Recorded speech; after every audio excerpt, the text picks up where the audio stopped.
In today's video, I'm going to be reading a parable and also talking about works because I don't think works get talked enough about, and it is an important part of life, and it's an important part of the Bible.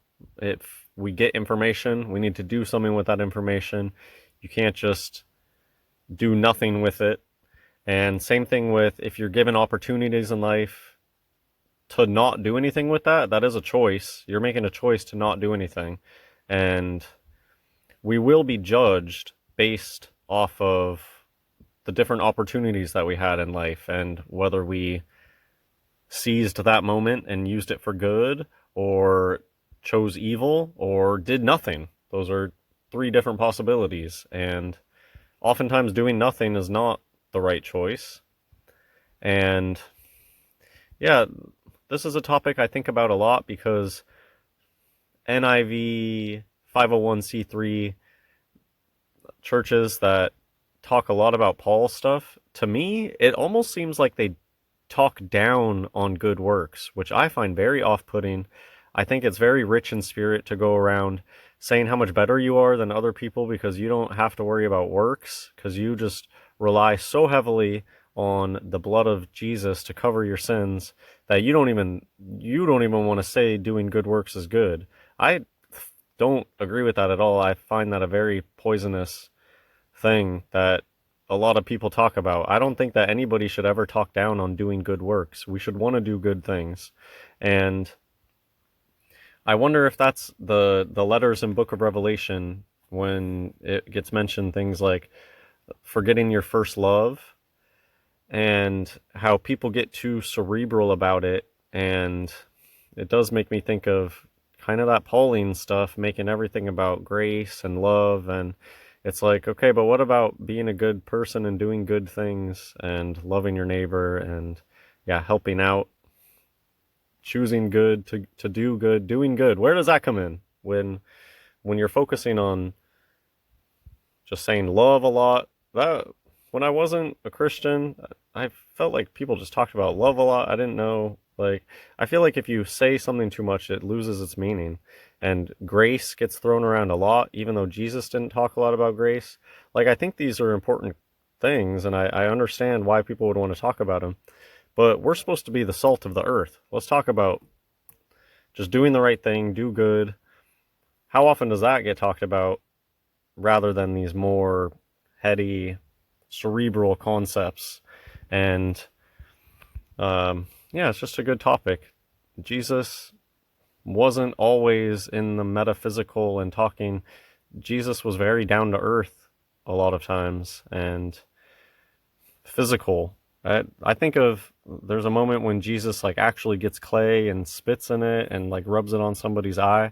Like he didn't need to do any of those things, or feeding people with fish and sitting down. He could have like just used his powers to fill everybody's belly, but salt of the earth, God made creation to be enjoyed, and it's not all about just having these like spiritual thought concepts and having a big brain and a complicated theology. Sometimes it just comes down to being a nice person, and yeah, sharing the gospel is very important as well. And yeah, there was even a story today at church about how the pastor was inspired by a worker at McDonald's, and because there was a guy at McDonald's chatting it up and then letting the guy behind the counter know that he had cancer, and the cashier guy said that he was going to pray for him, and then he prayed for him and told him that there's hope. And I don't know exactly the details about. I mean, that not enough. I think that there's enough context that people should know that you're a Christian. I think he probably mentioned he's a Christian or whatever. But little acts like that are so helpful, and that's what matters, not knowing that you're covered in the blood of Christ. That stuff still, even today, that I've been a Christian for a while, makes me uncomfortable. First of all, I'm squeamish. I don't like focusing on blood.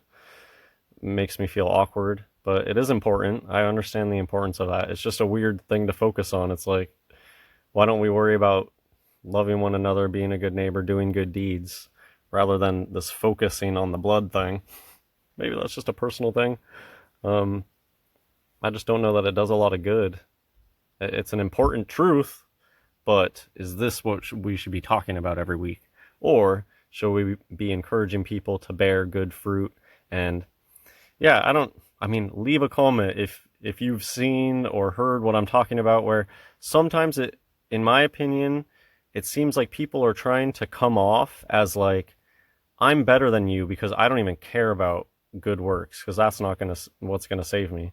And people try to twist you up into these weird arguments where just because you support good works and you think that doing good works is important, people will say that you think your works are what's getting you into heaven, which is not true. I don't think that it's my works that get me into heaven, but I can also think that they're necessary.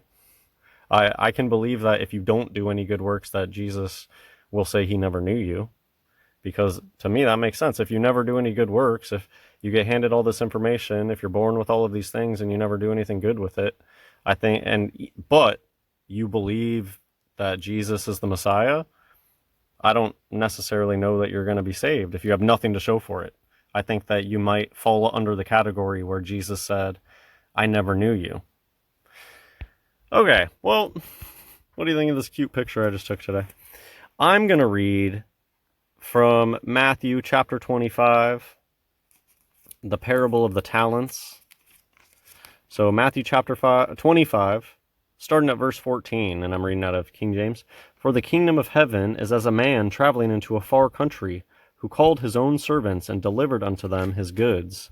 And unto one he gave 5 talents, to another 2, and to another 1, to every man according to his several ability, and straightway took his journey. Then he that had received the 5 talents went and traded with the same, and made them other 5 talents. And likewise he that had received 2, he also gained other 2. But he that had received 1, and went and digged in the earth, and hid his Lord's money. After a long time the Lord of those servants cometh and reckoneth with them. And so he that had received 5 talents came and brought other 5 talents, saying, Lord, thou deliveredst unto me 5 talents. Behold, I have gained beside them 5 talents more. His Lord said unto him, Well done, thou good and faithful servant. Thou hast been faithful over a few things. I will make thee ruler over many things. Enter thou into the joy of thy Lord. He also that had received 2 talents came and said, Lord, thou deliveredst unto me 2 talents. Behold, I have gained 2 other talents beside them. His Lord said unto him, Well done, good and faithful servant. Thou hast been faithful over a few things. I will make thee ruler over many things. Enter thou into the joy of thy Lord. Then he which had received the 1 talent came and said, Lord, I knew thee that thou art an hard man, reaping where thou hast not sown, and gathering where thou hast not strawed.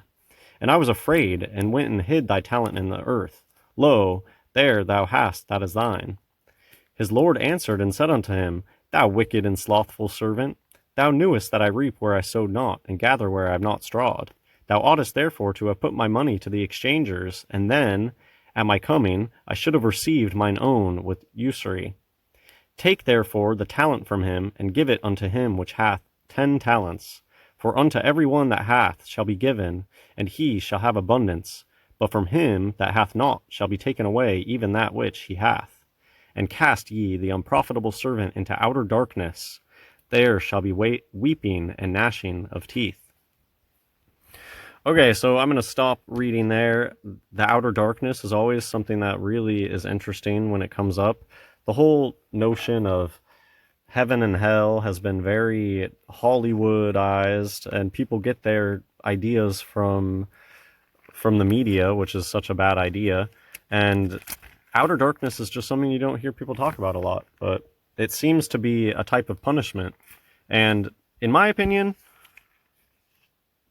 you know how a lot of people, they believe that, oh, well, when you die, it's just going to be like before you were born. It'll just be nothingness.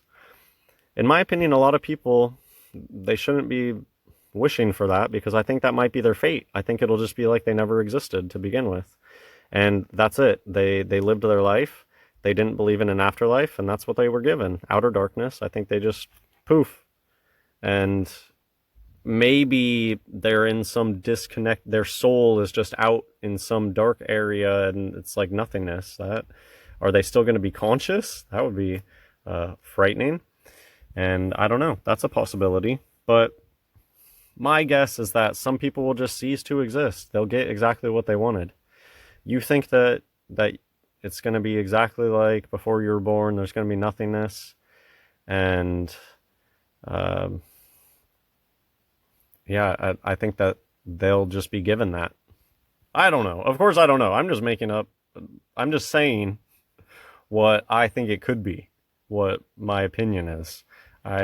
It's kind of a mystery in the Bible, outer darkness. You could research it and let me know what you think it is. That's just a guess. Because there's also lakes of fire burning, and that gets talked about as well with the weeping and the gnashing of the teeth. I believe that that makes sense, that it's talking about judgment, end times, people that aren't happy when they get judged with what comes.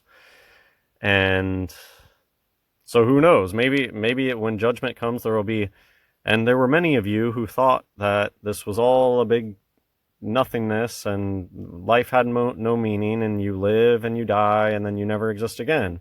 For those of you like that, here you go. You can have that. You'll never exist again. Poof, they just disappear. Who knows? It'll be an interesting day, that's for sure. And fear of the Lord. That's why we are supposed to be doing good things. Oh, and I'm going to end with just something that people don't talk about a lot, because people like to talk about, in my opinion, it does seem like a pride thing, and like they think that their faith power is stronger because they're talking down on works. I don't understand the psychology behind it. I will never understand anybody that talks down on doing good things. Now, if you're doing good things because you think that doing that thing is going to get you credit, like God credit, of course, I don't think that that's good.